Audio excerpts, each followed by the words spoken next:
जाहीर केलेला शब्द ठाकरेंचाच अशा पद्धतीचा हा वचन या दोघांनी दिलेला वचननामा त्याचं नाव त्यांनी बदलावं असं माझं म्हणणं आहे. तो वचननामा नाही, अपचननामा आहे. न पचनी पडणाऱ्या गोष्टी आहेत. बरं, मग आता या सगळ्या गोष्टी तुम्ही लिहिताय, 12 महिने नाले सफाई करू, मग 25 वर्षात का नाही केली? उद्धवजी उत्तर देतील. 25 वर्ष लोकांना नाल्यामध्ये जीव गुदमरून गेली. मला या ठिकाणी दुर्दैवाने दुःखाने म्हणावंसं वाटतंय, एक प्रतितयश डॉक्टर अमरापूरकर हे सिव्हर लाईनमध्ये बुडून त्यांचा मृत्यू झाला दुर्दैवी. आणि आता हे नाले सफाईची गोष्ट सांगतायत.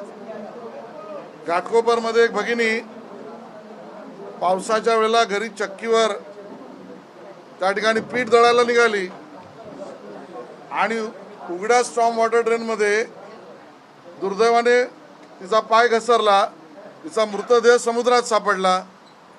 आणि आता हे वचननामा आणि शब्द सांगतायत की आम्ही 12 महिने नाले सफाई करू. पहिला हिशोब हा द्या, अगोदर का नाही केलात?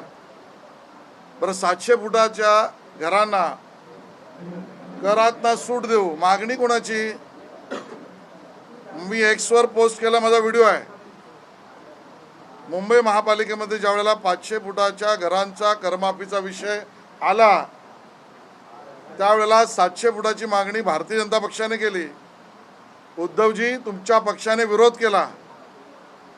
सभागृहामध्ये विधानसभेच्या तो प्रश्न मी उपस्थित केला. आता 700 फुटाचं सांगताय. आणि त्यामुळे हा वचननामा नाही, अपचननामा आहे. आणि आता आम्ही काढणार आहोत ते पुस्तक, वचननामा नाही, तुमच्या भ्रष्टाचाराचा कारनामा. या कारनाम्याची मालिका काढणार आहोत. देवनारच्या डम्पिंग ग्राउंडचा उल्लेख करताय. आजपर्यंत देवनारच्या डम्पिंग ग्राउंडच्या बाबतीमध्ये प्रक्रिया का सुरू झाली नाही? देवेंद्रजी मुख्यमंत्री झाले, एकनाथजी मुख्यमंत्री झाले, त्यानंतर त्याला गती मिळाली. का इतकी वर्ष केली नाही? या सगळ्यांचा कारनामा आम्ही बाहेर काढणार आहोत. दुसरीकडे लाडक्या बहिणींवर वारंवार प्रश्न उपस्थित केले जातात, मात्र आता घर कामगार महिलांसाठी त्यांनी देखील या वचननाम्यामध्ये पैसे देणार अशा पद्धतीने सांगितलं. कसं बघतं याकडे? हे लबाडा घरचं जेवण आहे.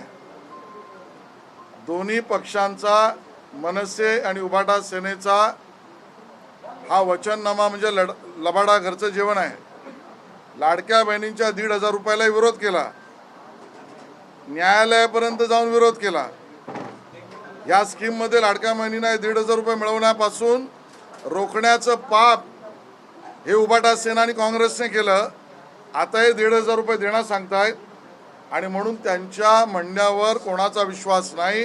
हे लबाडा घरचं जेवण आहे.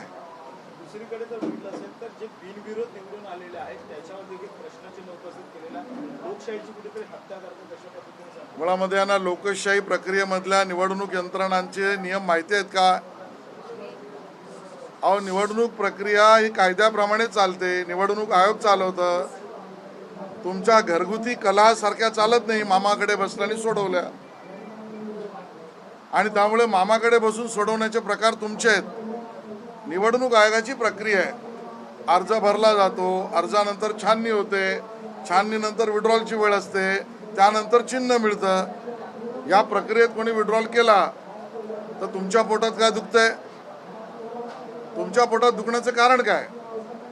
आणि म्हणून पराभव यांनी मान्य केलाय. प्रत्येक गोष्टीवर रडूबाई रडू असा प्रकार चालू आहे. याच बिनविरोधाच्या संदर्भामध्ये ते म्हणतात की बंगालमध्ये अशाच पद्धतीने जेव्हा बिनविरोध झाला होता त्यावेळेस भाजप सुद्धा कोर्टामध्ये गेलेला. होय, खरं आहे. त्यांनाही सांगतो आम्ही, तुम्ही कोर्टात जा. भाजप आणि तुमच्यामधला फरक आहे की आम्ही शहरी नक्षलवादी विचाराचे समर्थक नाहीत.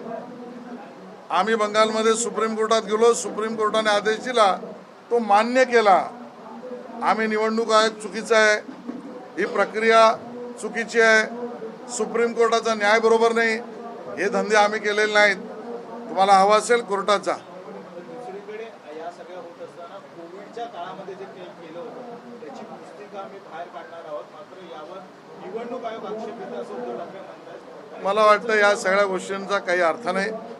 आणि पुस्तिका काढायची तर तुमच्याकडे पुस्तिका आहे, पण कोविडच्या काळात तुम्ही केलेल्या भ्रष्टाचाराचा समग्र ग्रंथ आमच्याकडे आहे. तुम्ही पुस्तकात सामावून जाल, आम्ही समग्र ग्रंथ काढू, इतक्या गोष्टी आहेत. हिंदी में जानना तर चाहते तुम्ही हैं आता उबाटा उपनगरात आलेला आहात, मात्र एका एक धक्का दिलेला पाहायला मिळतो. शिवाराव यांचा राजीनामा झालेला आहे, पक्षाचा त्यांना भेट देखील घेऊन आलेला आहे. काय नेमकं आज मी याच्यावर काही भाष्य करणार नाही. आगे आगे देखिए होता है क्या. सर, हिंदी में जानना चाहते हैं उबाटा ने मैनिफेस्टो जारी किया, उस पर क्या कहना है? नहीं, ये वचननामा नहीं है, ये अपचननामा है, इनडाइजेस्टेबल है. क्योंकि इसमें जो उन्होंने लिखी हुई चीज़ें हैं, इसका पहला सवाल यह है कि 25 साल में आपने क्यों नहीं किया. अभी कह रहे 12 महीना नालों की सफाई होगी, तो सवाल यह है कि अब तक 12 महीने पहले आप 25 साल थे, तब क्यों नहीं किया.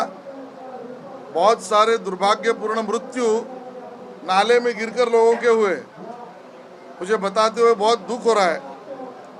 एक बहुत ही प्रसिद्ध इस प्रकार के डॉक्टर अमरापुरकर, ये सीवर लाइन के मैनहोल में गिरकर मृत्यु हुआ.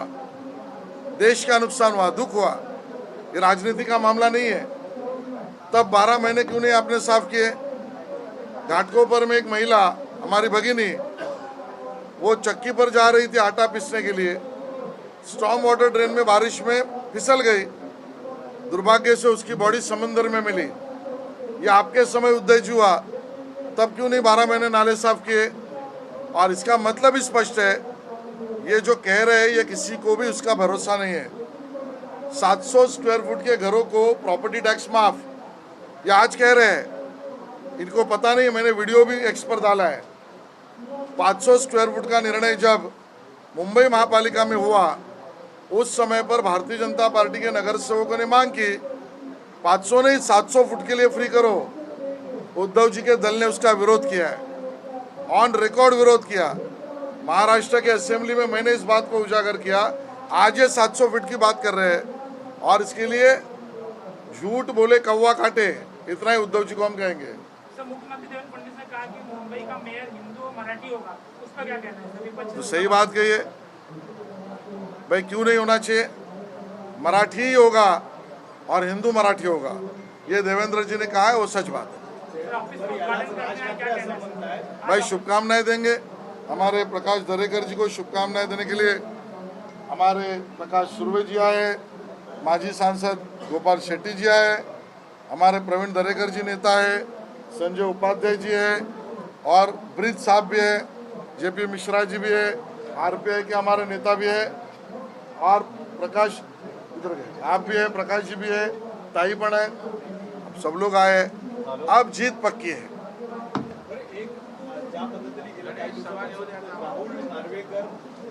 राहुल नार्वेकरांवर प्रश्नचिन्ह उपस्थित केलं जात आहे. उद्धव ठाकरे त्यांना म्हणतात की निलंबित करण्यात यावं.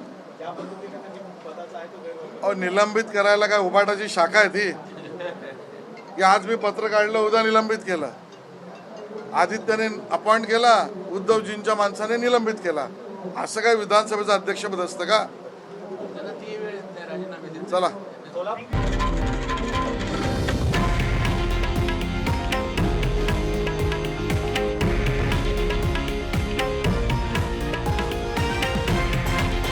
हे आहे देशातील नंबर 1 न्यूज नेटवर्क आणि आपण पाहत आहात TV9 मराठी, एकमेव.